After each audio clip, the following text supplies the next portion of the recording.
Happy International Women's Day 2021, or is it 2017? A Women in Work Index from PwC says progress for women in work could be back to 2017 levels by the end of this year.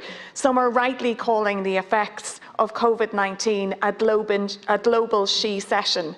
The index measures 33 OECD countries across the gender pay gap, labour force participation, women's unemployment and full-time employment. And Ireland has mixed results. Gender pay gap has lessened, but the female unemployment rate in 2020 increased at double the rate of men.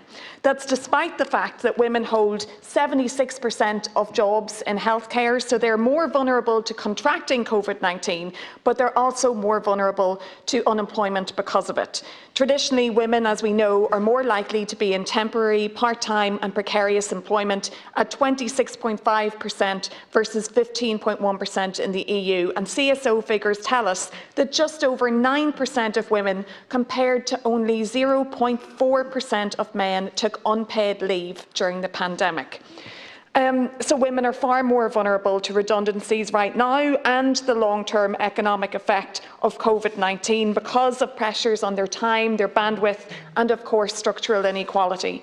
So I really hope that today isn't an exercise in women talking to themselves.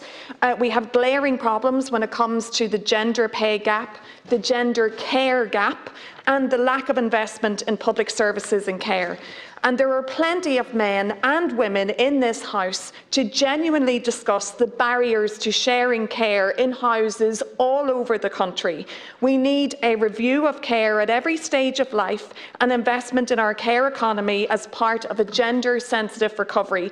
We can't afford not to. And if the statistics around employment don't do it for you, then what about this? Persistent disparities in employment participation cost Europe more than $335 billion per year. That's 2.41% of EU GDP in 2019. Thanks.